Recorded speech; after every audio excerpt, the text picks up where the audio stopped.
Look at him. Hello everyone, this is Mr. James Gentry. We're going to talk about the disease that he has today.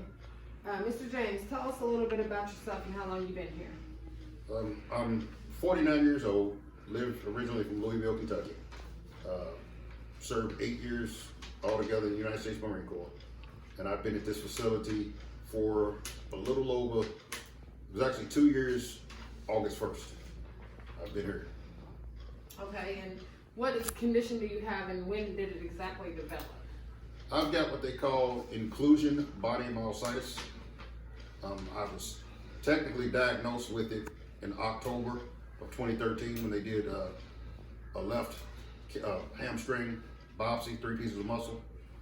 And I actually showed symptoms of it earlier, which was around about 2012.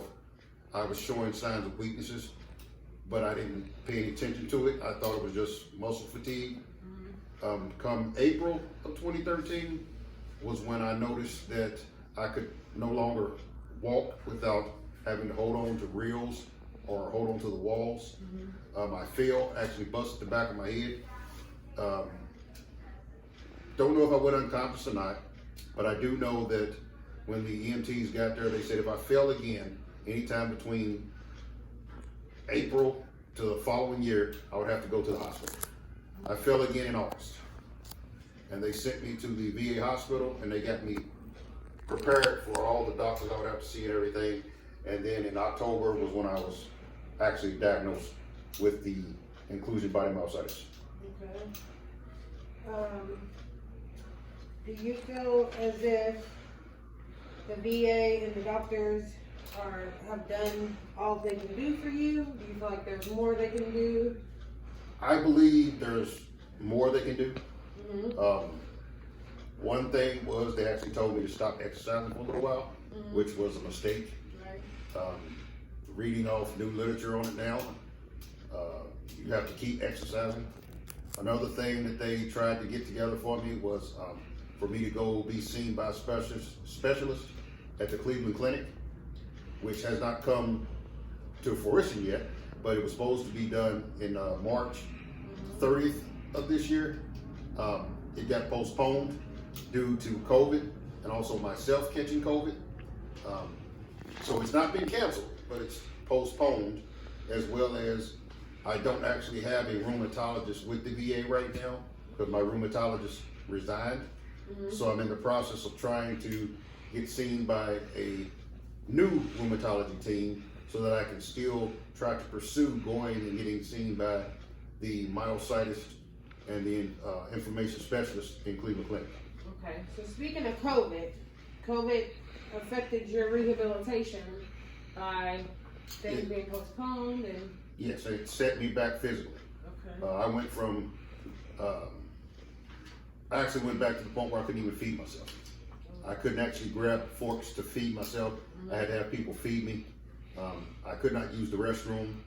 I had to start wearing a brief to try to keep myself from, using it on myself, I guess. I got really weak. I started having signs and episodes of vertigo. Breathing was real bad. I had to get on oxygen, as much as 5 units or whatever they call it. And I was on oxygen for probably 2 months after having it. I did not really start recovering strength till after I had probably my 3rd month in the recovery process. I started regaining some strength. And then I started 11 weeks of occupational therapy. And I just concluded it and started this Friday, October 15th, was my first day of starting physical therapy back. Okay. Is your family a good support system for you? And how has this affected your life emotionally, spiritually, physically, all the above? Yes, my family is probably my #1 support system. Spiritually, I would say it's brought me closer to or strengthened my faith in God.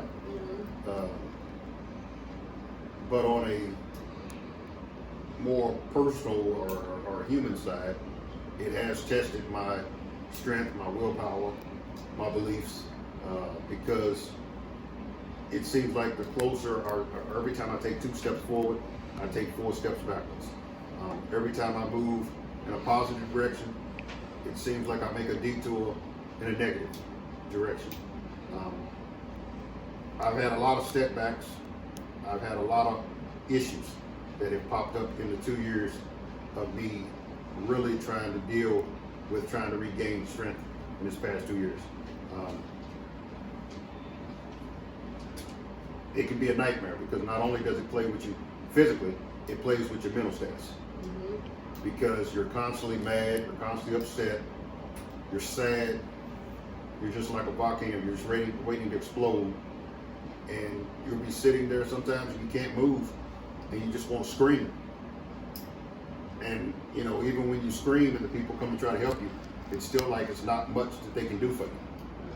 You know, it's almost like you want to say, if you can't literally take this away from me, you're not doing anything for me. As much as, you know, I appreciate everybody that helps me, it's just that it's frustrating when you went from taking care of yourself, taking care of your family, being able to do things, to now I'm dependent on everybody else doing for me. I can't really fully do for myself. Okay, is there anything you would like to say to anyone watching this, positive, negative, whatever, just any hope and things? I would just like to say if there's any help that can be given out there, it would be much appreciated. You know, I mean, anything is better than nothing. You know, I've been trying to get disability through the VA, and right now I've been getting told in so many words either no or I don't hear anything back. I was told that with the inclusion body myositis, it had been supposedly denied twice, and that I supposedly couldn't refile it. So I tried to file for diabetes because now I've been classified as a medically induced diabetic for being on prednisone steroids for now 7 years, which was supposed to be the first line of defense to move me on other medications. Well, it didn't quite work as well as they thought.